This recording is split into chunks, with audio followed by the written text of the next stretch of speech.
Jangan lupa subscribe, like, comment, and share.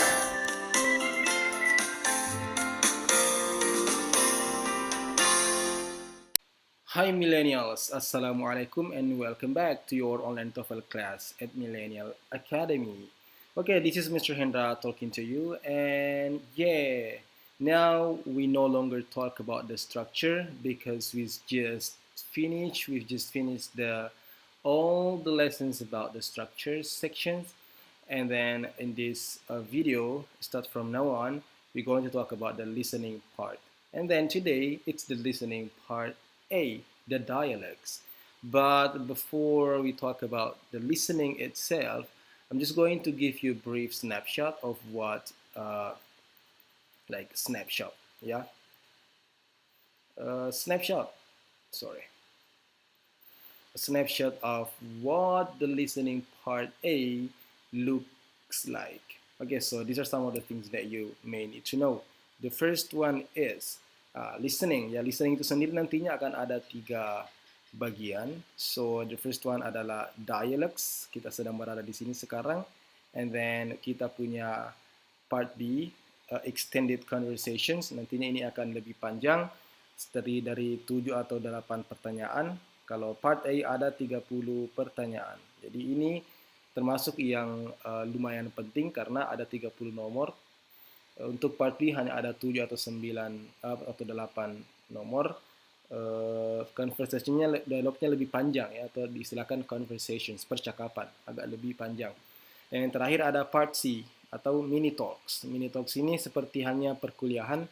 Jadi dia terdengar seperti seorang profesor yang memberikan penjelasan tentang sebuah topik.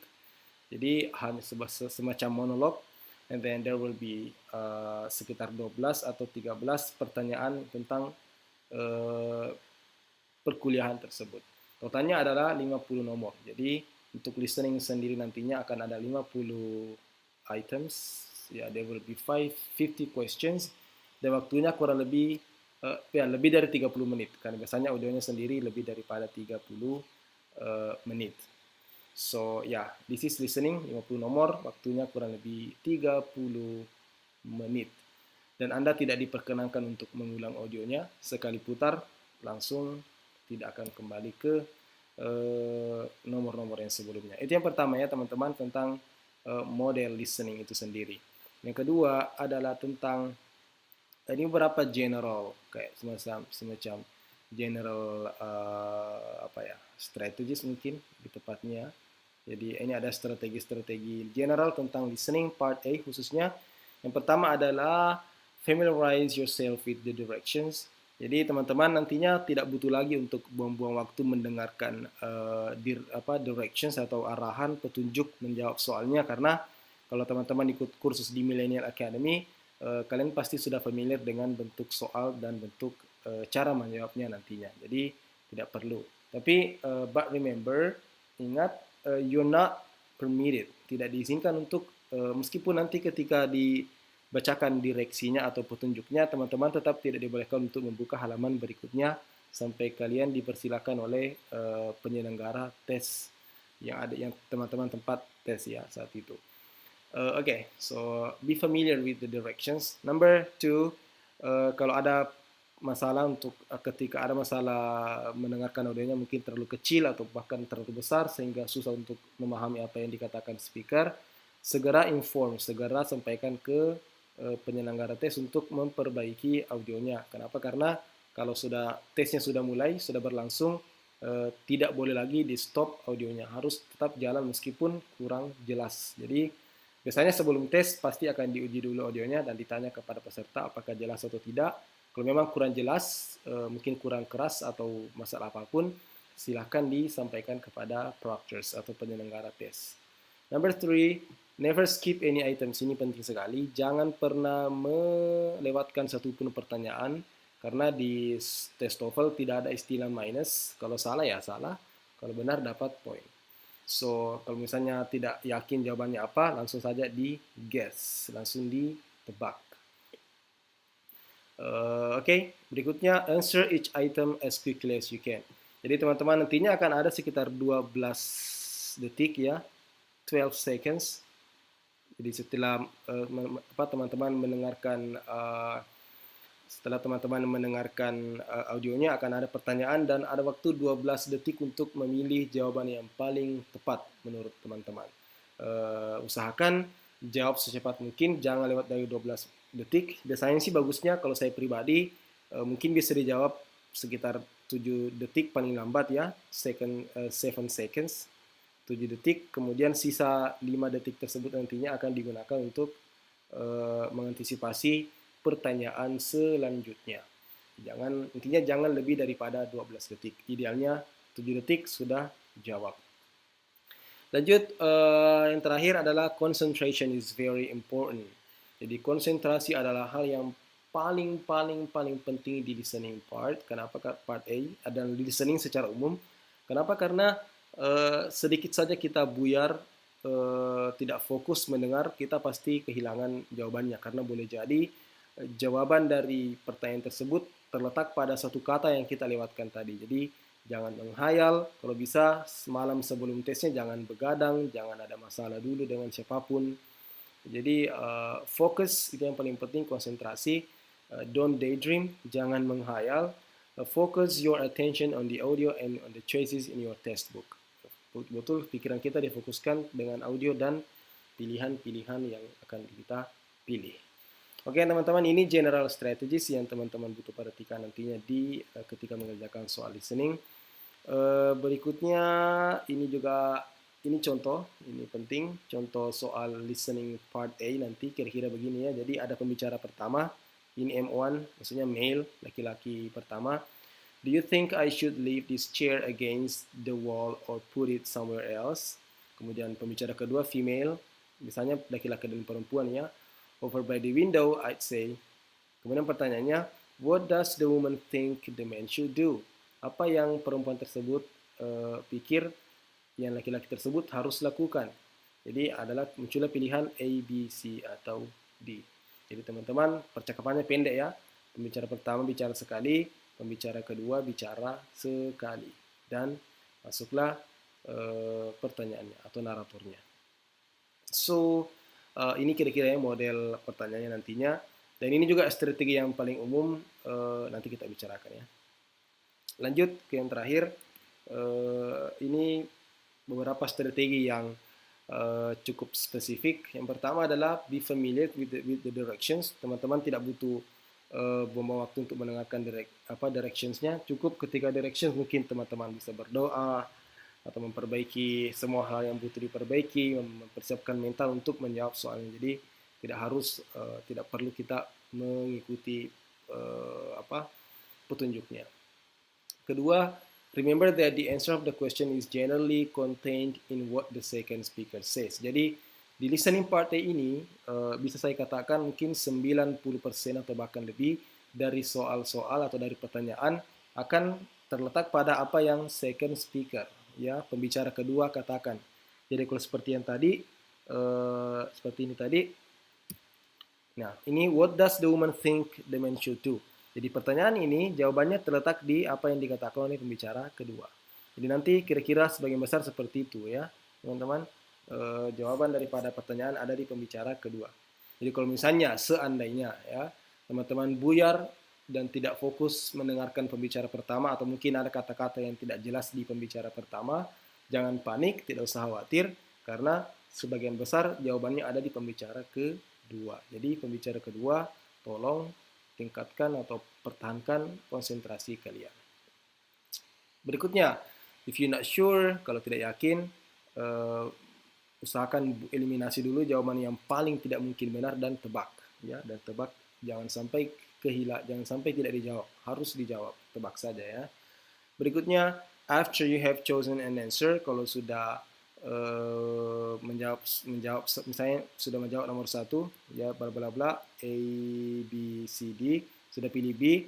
Nah, gunakan waktu yang tersisa, tadi ada 12 detik ya, 12 seconds, gunakan waktu yang tersisa untuk membaca opsi-opsi di nomor 2. Kenapa? Karena nanti kita akan bahas lebih jauh di materi kita, tapi untuk bisa mengantisipasi pertanyaan atau setidaknya kalian familiar dengan opsi A, B, C, D-nya itu. Jadi kalau saya tadi katakan 7 menit untuk nomor 1, sisakan 7 detik, sisakan 5 detik untuk menjawab nomor 2 atau untuk mengantisipasi pertanyaan nomor kedua. Yang terakhir, if you don't understand all part of the conversation, guess and go on. Kalau kalian tidak yakin, tidak paham sedikit pun dari apapun yang dikatakan oleh speaker, tidak ada cara lain selain guess, selain menebak. Ya, A atau B atau C atau D. Intinya jangan sampai jawaban kalian kosong. Oke teman-teman sekalian, itu mungkin sekadar introduction terhadap introduction to listening part A, dialects ya. Nanti di video berikutnya kita akan langsung membahas strategi-strategi listening part A. Dan terakhir teman-teman, sebelum saya akhiri, saya sampaikan dari awal bahwa listening ini merupakan skill yang membutuhkan waktu untuk ditingkatkan. Jadi kami sampaikan bahwa di kursus online ini teman-teman hanya akan mendapatkan berbagai macam strategi, tips-tips ya, dan jenis-jenis soal yang muncul di soal TOEFL, yang sering muncul di soal TOEFL listening. Tapi untuk meningkatkan kemampuan listening teman-teman sendiri, itu membutuhkan motivasi dan usaha teman-teman sendiri. Jadi bisa dimulai dengan banyak-banyak mendengarkan, nonton video-video di YouTube yang berbahasa Inggris, khususnya American accent, dengarkan podcast, atau dengar apapun yang bisa meningkatkan listening skill teman-teman sekalian. Jadi sekali lagi, we going to help you with the strategies, with the types of questions, and everything about the strategies ya. Jadi kita bantu strateginya. Untuk skillnya sangat tergantung pada usaha dan usaha dan kemauan, motivasi teman-teman sekalian untuk berlatih sesering mungkin. Hi millennials, welcome back. So as I told you that this video is going to talk about the listening part A, the dialogues. And then in this video we're going to talk about 2 strategies. Let's kick it off. The first one is anticipating questions about dialects. Yes. Jadi yang paling pertama adalah mengantisipasi pertanyaan daripada sebuah dialect. Jadi kenapa mengantisipasi pertanyaan sangat penting teman-teman sekalian? Karena if you can anticipate the questions, maka kita tahu apa yang akan kita dengarkan di sebuah dialect. Kalau kita tahu bisa memprediksi apa yang kira-kira akan ditanyakan, maka kita akan lebih siap untuk menemukan jawaban yang benar. Ya, kira-kira seperti kita ada exam, ya, kalau kita ada mungkin ujian di sekolah, kemudian kita ada kisi-kisi, atau setidaknya atau mungkin bahkan kita dapat bocoran pertanyaan, maka kita akan sangat bahagia. Kenapa? Karena kalau kita tahu pertanyaannya atau setidaknya bisa mengantisipasi pertanyaan daripada sebuah ujian, maka kita akan lebih mudah untuk menjawab dengan benar atau menemukan jawaban yang paling tepat. Nah, dalam soal TOEFL kira-kira muncul model seperti ini ya. Jadi tadi sudah saya sampaikan di awal bahwa kita ada 12 detik ya. You got 12 seconds. Jadi setelah dibacakan sebuah dialog, muncul sebuah pertanyaan dan kita ada waktu 12 detik untuk menentukan jawaban A, B, C atau D. Nah, teman-teman sekalian, di dalam waktu 12 detik itu kita harus bisa menjawab dalam waktu yang paling cepat ya, secepat mungkin. Mungkin 7 detik, saya rasakan 7 detik, atau mungkin bisa lebih cepat, lebih baik lagi. Bisa mungkin 5 detik, sehingga waktu yang tersisa kita bisa gunakan untuk membaca nomor berikutnya dan mengantisipasi pertanyaannya. Sekaligus juga membaca opsi-opsi sehingga kita bisa, mungkin kalau opsinya begini, kira-kira pertanyaannya begini. Seperti yang ada di screen yang teman-teman bisa lihat, kita punya 4 ABCD, 4 opsi. A, before she leaves her dormitory. B, during chemistry class. C, after the lab period. D, while she's eating lunch. Nah, dari melihat opsi ini, kita dengan jelas bisa memprediksi bahwa kemungkinan besar pertanyaan daripada nomor ini adalah tentang when, kan gitu ya Pak, kemungkinan besar tentang when, kapan.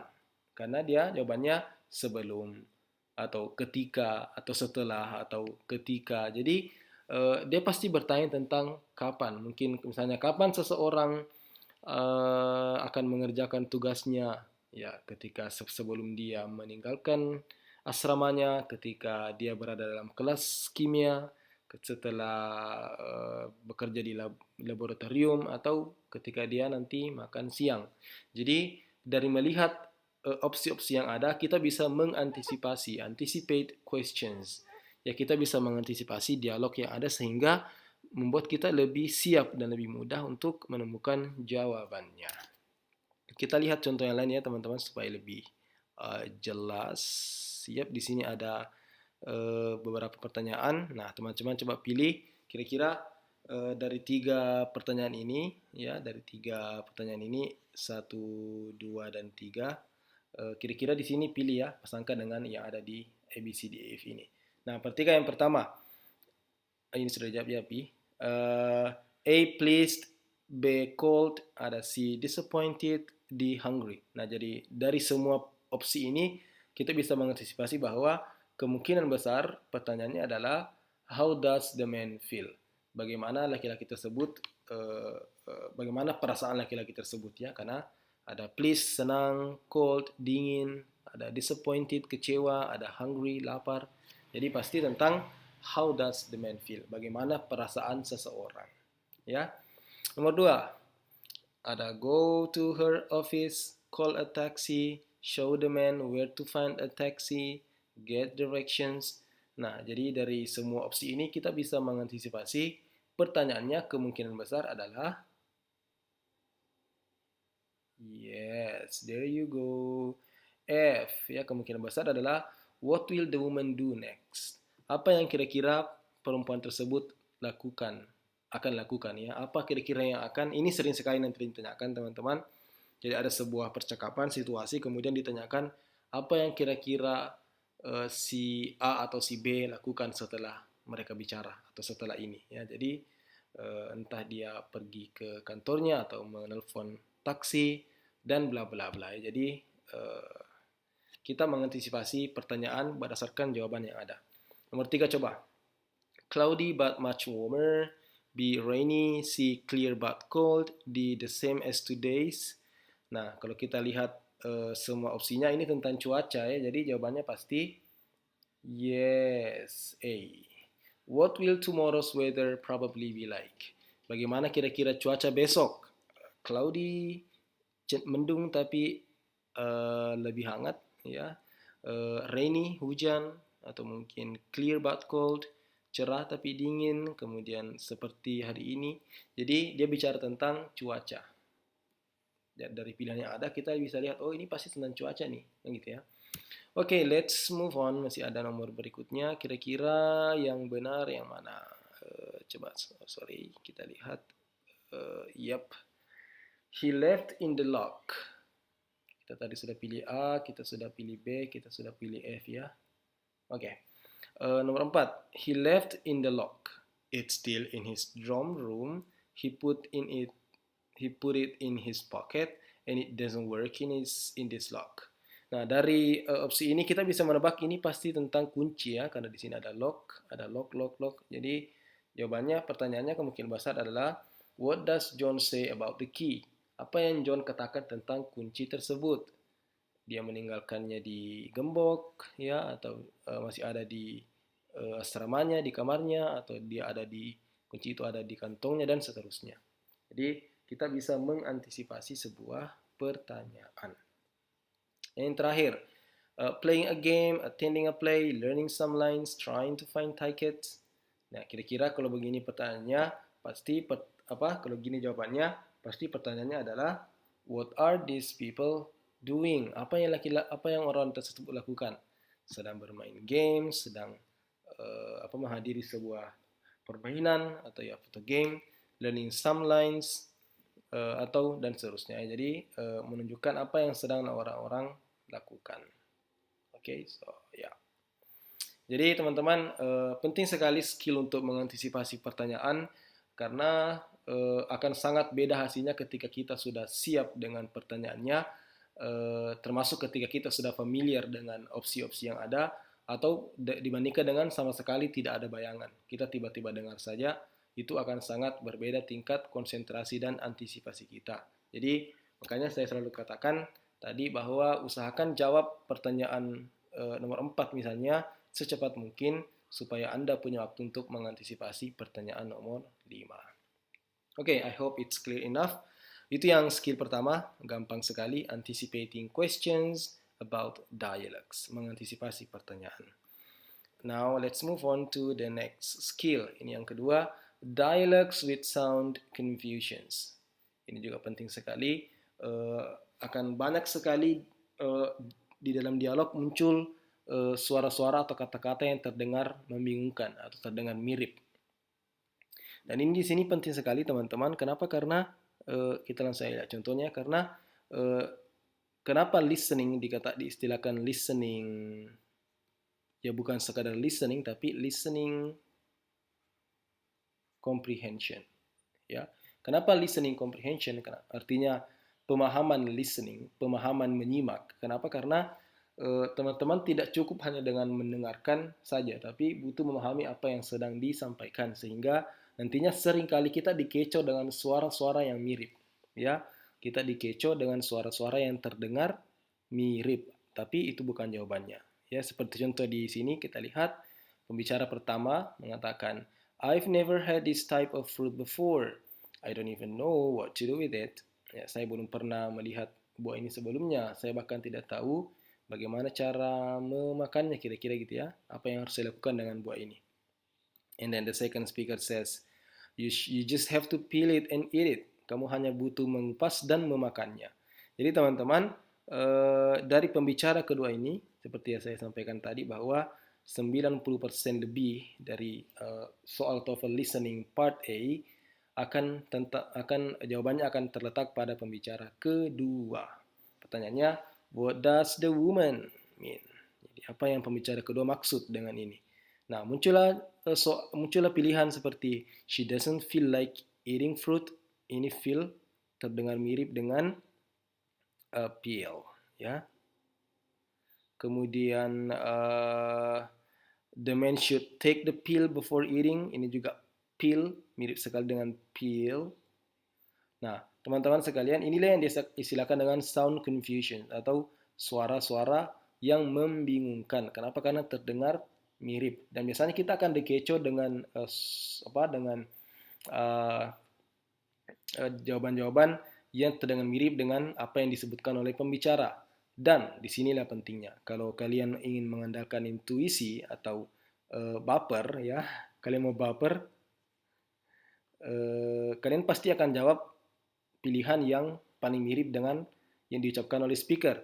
Sedangkan di TOEFL strateginya adalah avoid, ya, avoid similar sounds. Jangan pilih atau hindari pilihan yang terdengar mirip dengan yang dikatakan pembicara. Justru itu kemungkinan besar salah. Jadi 90,73 lah ya.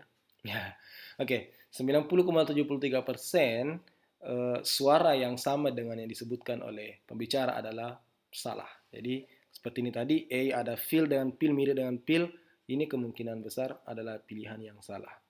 Ya, tinggallah C atau D. Jadi yang benar adalah yes, C. Ya, the fruit shouldn't be eaten until it's been peeled.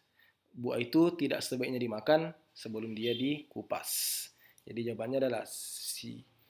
Jadi setidaknya teman-teman bisa membantu untuk mengeliminasi jawaban yang paling salah, karena biasanya ada dua pilihan yang paling jauh dari konteks yang sedang dibicarakan. Seperti ini tadi ya. Biasanya orang pembicara bicara tentang buah-buahan, pilihannya ada tentang binatang, ada tentang ekonomi dan seterusnya, sangat jauh. Tapi hanya kedengaran mirip, tapi sebenarnya sangat jauh dari konteks yang sedang dibicarakan. Itulah cara TOEFL mengecoh dan melihat orang-orang yang tidak bagus listening skillnya. Makanya dikatakan listening comprehension, pemahaman listening. Karena kalau kita paham apa yang mereka bicarakan, bagaimanapun bagaimanapun tipuannya, kita pasti bisa menemukan jawaban yang benar. Jadi hindari suara yang mirip, atau dengan kata lain pilih jawaban yang paling beda, ya. Pilih jawaban yang paling beda dengan yang diucapkan oleh pembicara. Oke, itu ya. Coba kita pindah ke contoh soal berikutnya. Sini ada contoh soal yang saya sudah siapkan. Yes. Nah, ini contoh soal yang sudah saya siapkan, teman-teman. Kalian konsentrasi. Ada 4 nomor dulu, jadi AB, AB, AB, AB. Kalian pilih A atau B. Nanti saya putar dua-duanya ya. Oke. Exercise 2.1. Number 1. I've never had to wait so long just to pay for a few groceries. I think you should get in another line. What does the woman suggest the man do?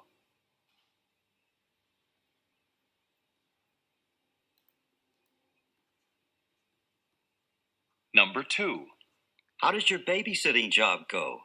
Oh, fine. The children spent most of the day going down the hill on their new sled. What did the children do?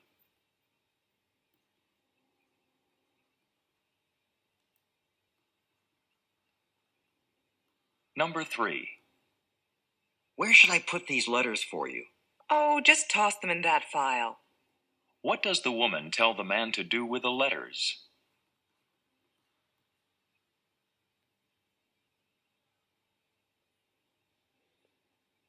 Number 4. Did you get your suitcase packed? Yeah, but now I can't close it. What does the man mean?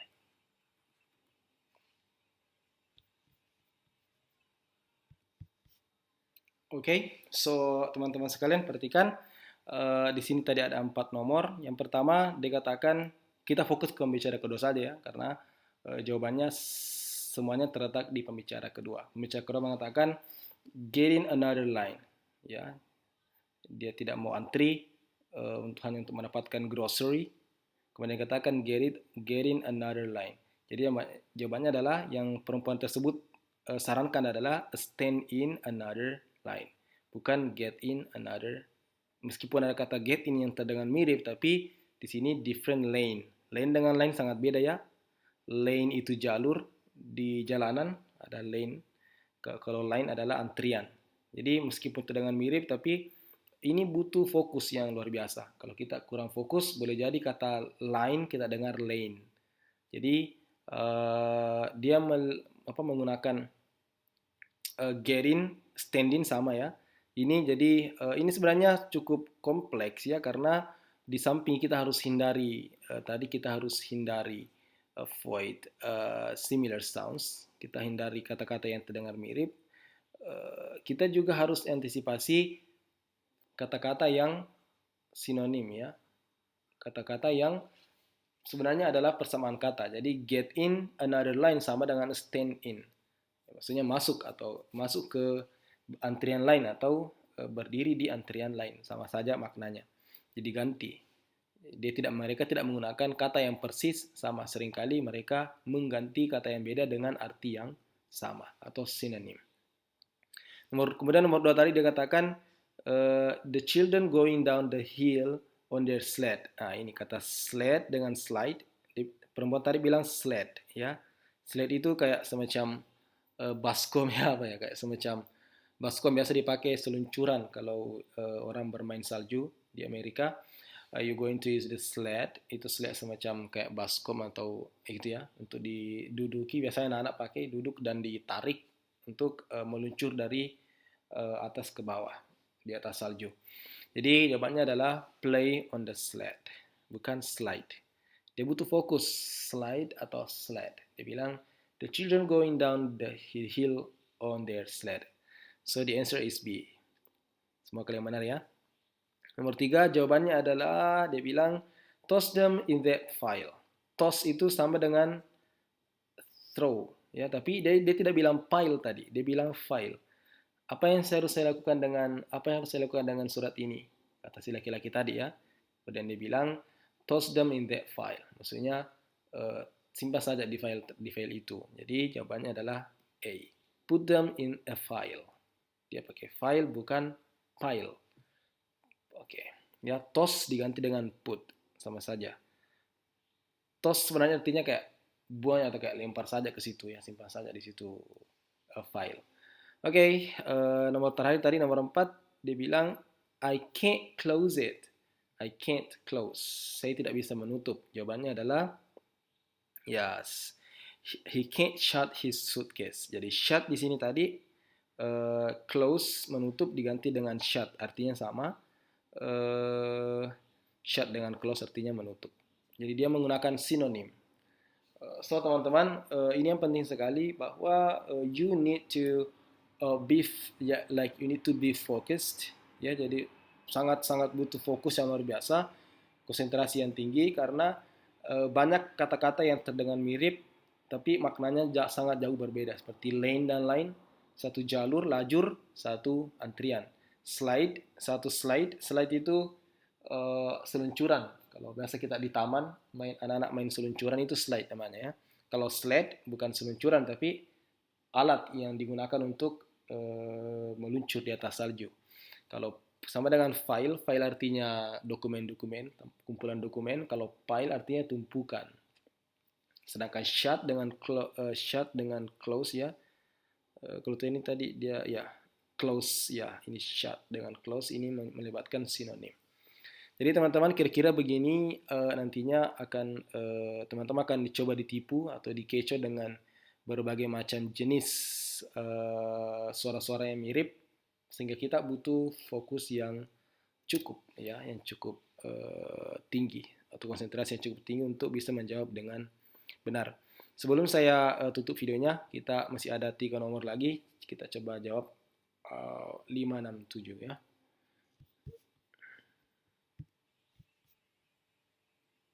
Okay. Number 5. Number 5. What kind of bread did Annie bake? My favorite, whole wheat bread. What is learned about Annie?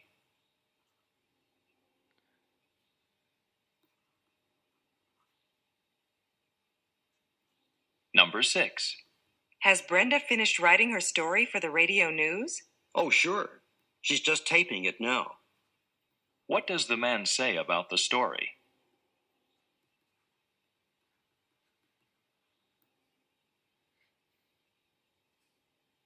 Number 7.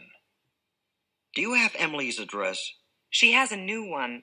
Let me see if I can find it for you. What does the woman mean?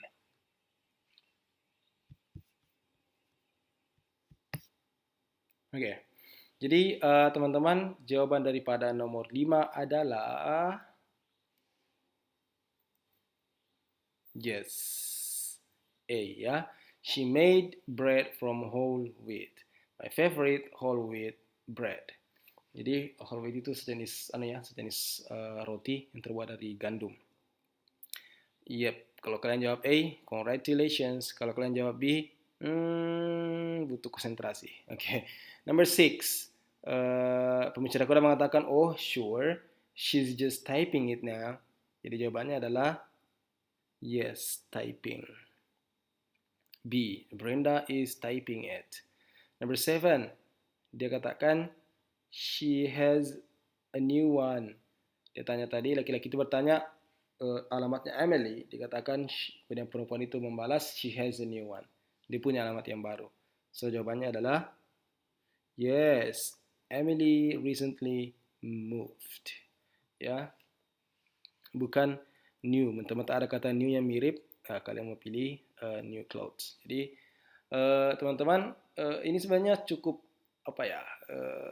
gampang sebenarnya kalau kita konsentrasi dan kita paham konteks yang sedang dibicarakan, kita tidak akan terlempar terlalu jauh dari jawaban yang benar.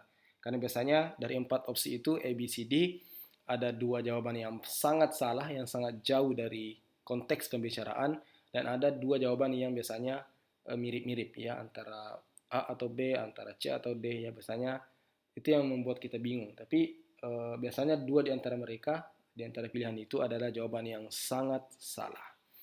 Okay, so I think it should be enough about these 2 strategies. Yang pertama tadi adalah apa tadi yang pertama? Masih ingat? Yes, anticipating ya. Anticipating questions. Oke, mengantisipasi pertanyaan daripada sebuah soal Itu penting sekali. Dan yang kedua adalah dialogues with sound confusions. Hati-hati dengan dialog yang terdengar mirip. Biasanya seringkali jawaban yang benar adalah jawaban yang paling terdengar berbeda. Di samping itu, biasanya juga mereka menggunakan sinonim, kata-kata yang maknanya sama, berbeda tapi maknanya sama.